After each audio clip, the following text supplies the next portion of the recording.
he looked miserable. He looked like he couldn't wait for this fight to win. And I'm not saying that to insult Jack, far from it. In fact, I'm saying the opposite, because he could have taken the easy way out several times. 19 minutes of control time.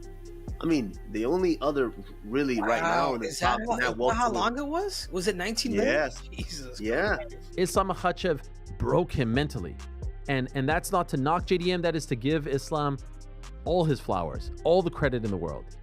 He is unbelievable. Islam Makhachev registered a historic win at UFC 322 to claim his second UFC belt. Fans loved Islam's performance, but the pros were shocked by JDM's approach in that fight, as he looked miserable and got outclassed by the Dagestani star. However, Kamaru Usman was impressed by Islam Makhachev's control against JDM, noting that he dominated for the full 19 minutes. He explains that Islam effectively neutralized Jack's attempts to create scrambles or recover, staying consistently a step ahead. Usman compares the level of control to his own past fights, highlighting just how dominant Islam was throughout the match. I thought either JDM somehow really has closed those gaps from the holes that he has to where he's able to step forward and start to do damage, or Islam was going to do what I thought he was going to do. That's get him down, and when you get some of these guys down, you're able to float. Like we wrestle, we're able to float on these guys.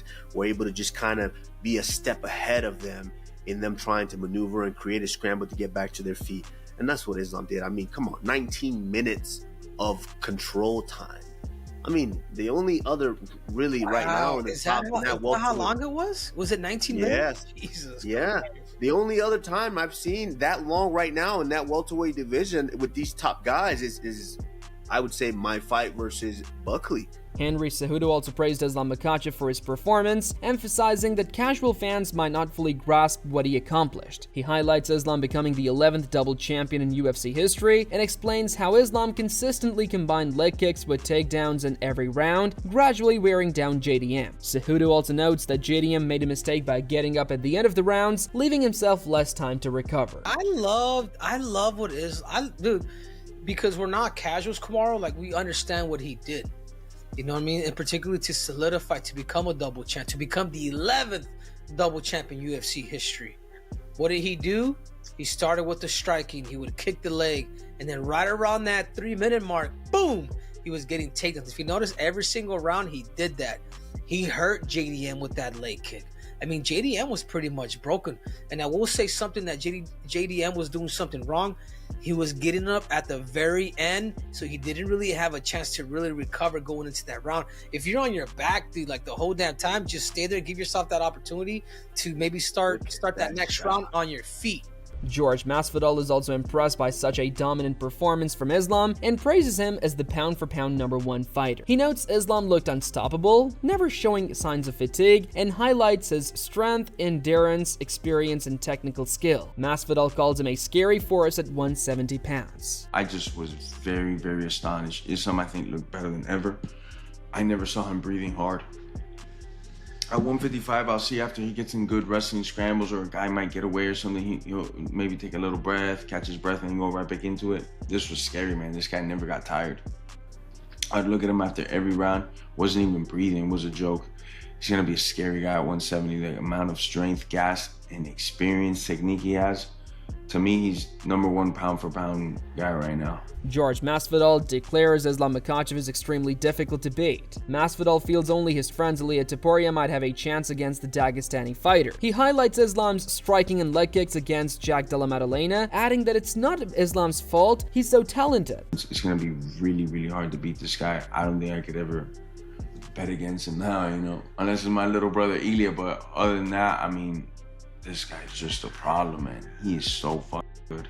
And everywhere, his stand-up, he was fucking actually piecing up Jack on the feet. Jack was worried about the takedown. He started chopping that leg. It was a stellar performance. I know a lot of fans said it wasn't the most exciting, this and that. But man, Islam did his job. He did what he's supposed to do. Take the guy down, control him, try to hurt him, try to submit him. It's not really his fault that he's so damn good, you know. Sean O'Malley also reacts to Jack Della Maddalena's title defense against Islam Makhachev, noting how tough the matchup was. He contrasts it with his own first defense against Chito Vera, saying he was lucky with an easier opponent while JDM faced a much bigger challenge. I mean, Islam moving up from 155 to 170, fighting JDM, the champ. Poor JDM, he goes out there, he gets the belt, he wins the belt, and the first title defense is Islam. Fortunate for me, I win the belt. They gave me Cheeto. Woo! We got the game wrapped up on our finger there, fellas. Sean O'Malley comments on the current state of UFC, highlighting the dominance of Russian fighters. He notes their strict discipline and praises their approach, adding that he wishes Khabib had more opportunities, as his career deserved the champ status. The Russians seem like just funny, cool motherfuckers. Yeah. They're dominating UFC right now. They're very strict, disciplined, and they're dominating right now. And love it or hate it, it's what it is. It is what it is, man. Khabib, I wish we could have seen more of him. Like, I feel like him moving up to 170, being champ, like his career deserved that. Michael Bisping highlights how Jack Della Maddalena struggled under Islam Makhachev's control and takedowns. He acknowledges Jack's effort in continuing to fight, but underscores Islam's skill and dominance, noting his 28-1 record and 16-fight win streak, which ties Anderson Silva. Bisping points out that while Silva's streak involved more title fights and flashy knockouts, Islam's achievements are remarkable, including becoming a 2-division champion and sustaining his winning streak. But I think for the most part, it was just the fact that he couldn't do anything. He was getting taken down. He was getting controlled. He did do a good job of not giving up, okay? Because, listen, Islam is a tremendous fighter, okay? He's got a record now of 28-1. He now ties Anderson Silva for a 16-fight win streak. I still think Anderson's was more impressive because 12 of those 16 fights were title fights, and that is more impressive. And of course, we saw some wild knockouts from Anderson Silva, but still, I'm not taking away from Islam Makhachev. What he's achieved is unbelievable. He's a 2-weight division champion. Anderson Silva didn't do that, and he has won 16 in a row, okay? So take a bow. Unbelievable. Michael Bisping explains that Jack Della Maddalena got overconfident and made a critical mistake trying a flashy hip throw on Islam Makhachev. While Jack had success with grappling in past fights, Islam proved to be on another level, quickly regaining control and dominating rounds 3 through 5 with almost no resistance. Jack got a little bit too confident. He tried to go for a whizzer kick or a hip throw. Tried to go for a hip throw on Islam Makhachev. What are you doing? You don't do that. He shouldn't be trying to grapple with Islam at all. But of course, he had success against other grapplers in the past. Against Bilal Muhammad, he was able to have some success in the grappling transitions. But of course, Islam Makhachev is the next level. Okay, so he made a big mistake there in trying to go for his own throw, ended up back on the ground, and then in rounds 3, 4, and 5, Islam just timed them perfectly. There was almost no resistance. Michael Bisping describes Jack Della Maddalena as looking miserable and deflated during the fight. Despite being tired and beaten, Jack kept trying to fight back while his coaches pressured him in the corner. Bisping emphasizes that Islam Makhachev dominated every aspect, attempting multiple submissions and controlling the fight so thoroughly that it was essentially one-way traffic, with Jack barely landing any clean shots. But there was a lot of resistance on the face of Jack, right? He looked miserable. He looked like he couldn't wait for this fight to win.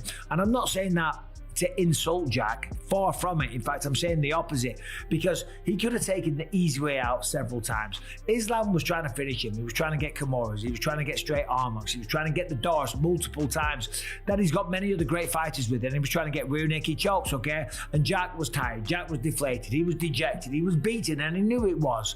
He knew he was. And all he could have done was just extend his arm. All he could have done was not resist, okay? But the man was still fighting. He was still trying to get back to his feet. His coach is giving him a hard time in the corner. They're all frustrated with him because, of course, they just want the best for him, but it wasn't meant to be, okay? Islam dominated the fight. It was one-way traffic. It was pretty easy. I don't know if Jack even landed a clean shot. Robert Whitaker also talks about UFC 322 and notes that Islam Makhachev targeted Jack Della Maddalena's leg early with calf kicks, causing significant damage within the first minute. He explains that these attacks disrupted Jack's base, affecting his striking, defense, movement, and ability to sprawl. Whitaker adds that Islam's timing throughout the fight was simply sensational.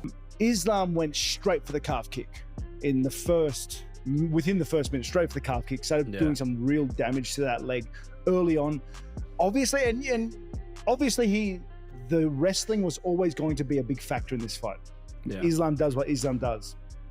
But I think the leg attacks just took Jack's foundation away, you know, his grounding in that tight-knit boxing that he likes to use. It affected not only his movement when he was striking, but his defense, his backing up against cage, his sprawl ability, all of it. Not to say though, Islam's timing was just sensational.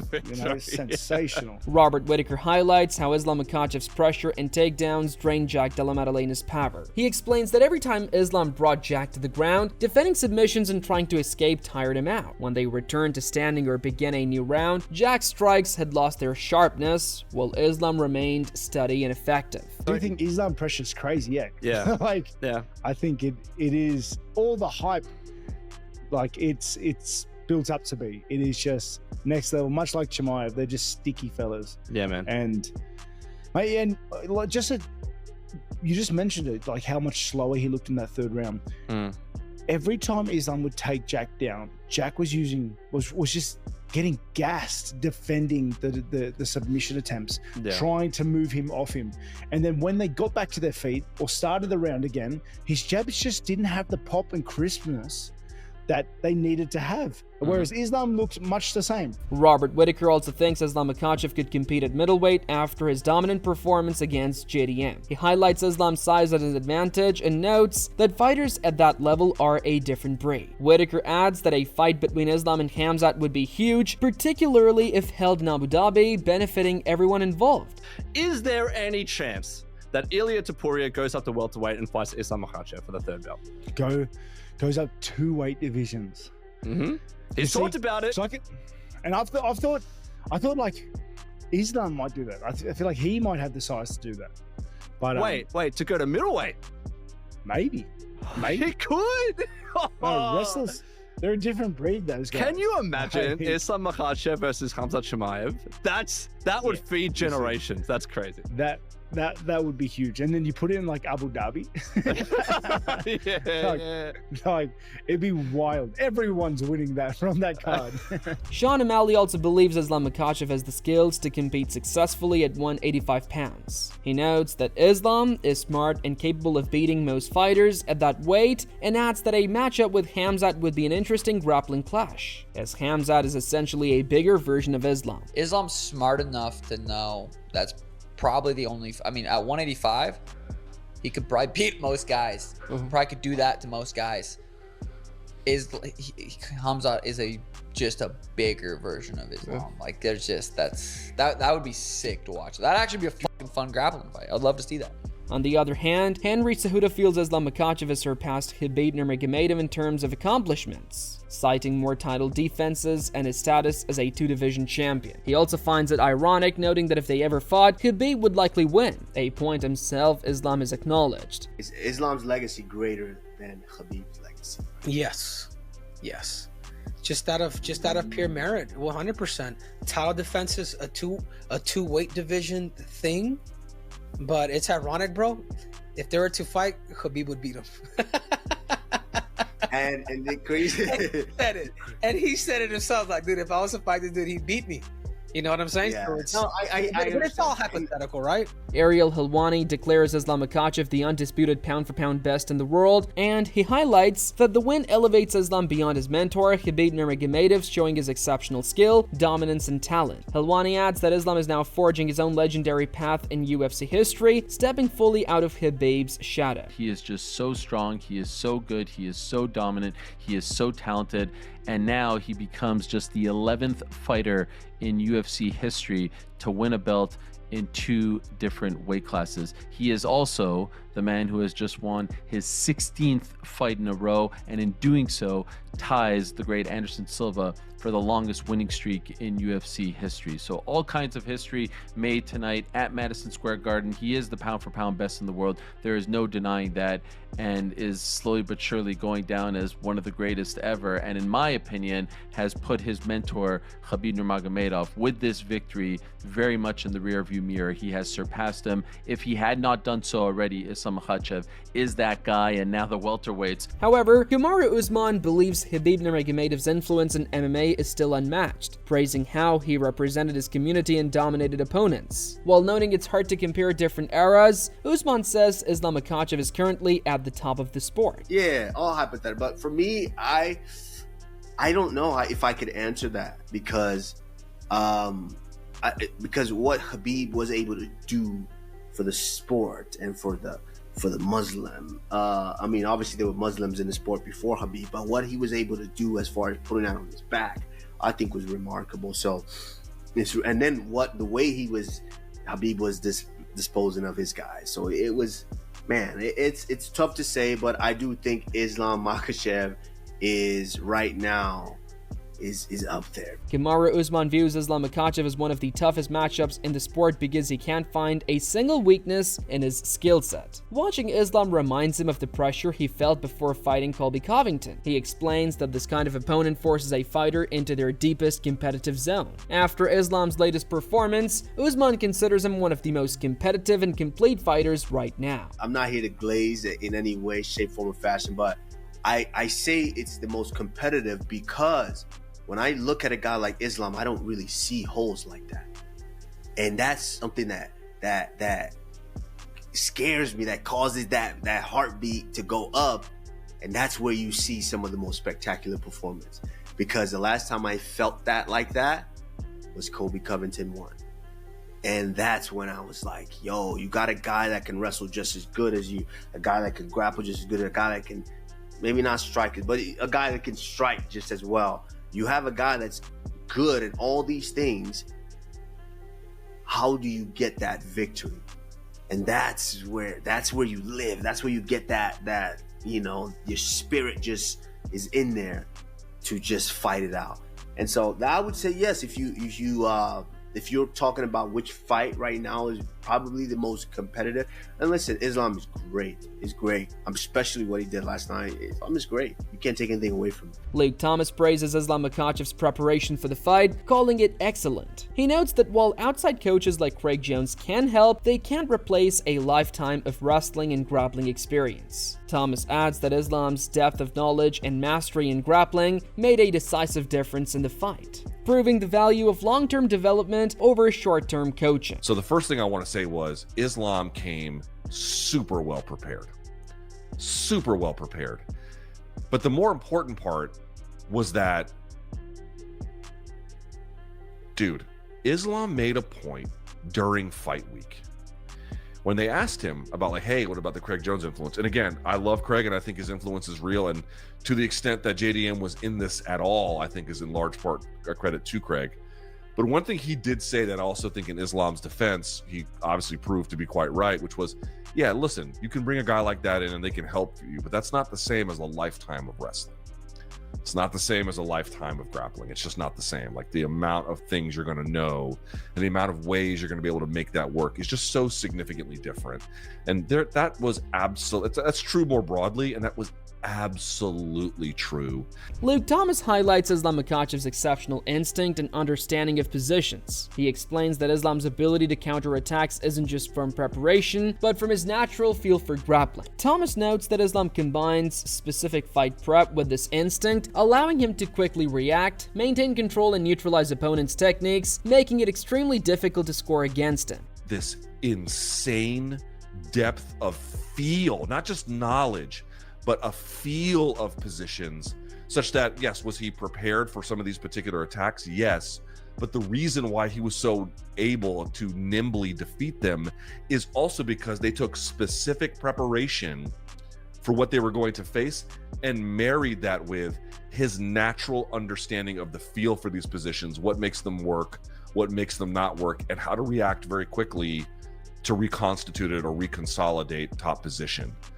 So he throws Islam, but Islam maintains that tight whizzer, hip to hip, hips facing the mat, and then runs back, and so it just doesn't work. Israel Adesanya also highlights Islam Makhachev's dominance over JDM, noting that Islam was consistently 2 or 3 steps ahead. He emphasizes how Islam anticipated every move, controlled each exchange, and made the skill gap obvious throughout the fight. He's underneath.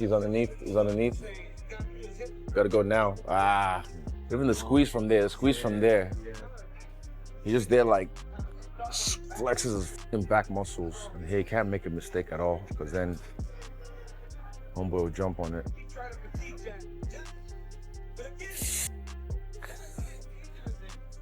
Impressive, but still, just it's impressive how Islam was able to still find the way, be like 2 steps, 3 steps ahead He knows what to do. He's telling him, because now it's not really about physical. It's just 3 rounds down. On the other hand, Javier Mendez shares that he initially wasn't sure about Jack Della Maddalena's speed, but after seeing his first jab, he realized Jack couldn't keep up. He guided Islam to control distance using the Matador style, which Islam had learned years ago against Avi Ramos. Mendez notes their only error was in the clinch, where Jack got hit quickly and had to throw a fast knee. After that, the team decided to avoid knees for the remainder of the fight. Javier Mendez said, "I wasn't 100% sure about Jack's speed, but the moment I saw his first jab or punch, I thought, damn, he doesn't have the speed to keep up with us. So I kept yelling, distance, distance, Matador style. Islam knows Matador style. I taught him that many years ago against Avi Ramos, so he's very familiar with it. The only mistake we made was in the clinch. When he got in, he got hit really quickly and had to throw the knee fast. After that, we all agreed no more knees. I said no more knees, we all said no more." Javier Mendez further points out that Jack Della Maddalena took significant damage from Islam Makhachev's calf kicks. He questions whether Jack was fully prepared for Islam's striking, noting that the leg attacks affected his movement and made it difficult for him to switch stances effectively. Did you think, like, it looked like there might have been something wrong with his calf or his leg from one of the leg kicks? We saw Jack kind of wincing in the exchanges and things like that. Do you think he was hurt? Do you think he might have been injured at some point in the fight? No, he 100% was injured from those calf kicks, you know, and basically he switches really well, but on this one here, he was messed up because he couldn't switch the way he wanted to, so it screwed up his rhythm. So no, those calf kicks played a big factor in him, and I don't think he was as prepared for the Islam Makhachev that came at him. You know, I don't think they didn't respect his striking, at least that's what they said. And I don't know if that was the game plan for them for us to want to stand with him, but Usman, I mean, Islam is Islam is a great striker, you know, and now he proved it. And so that's all we have from today's video, and we hope you've enjoyed it. Share your thoughts in the comments section below, and don't forget to like and subscribe to our channel for more amazing MMA videos.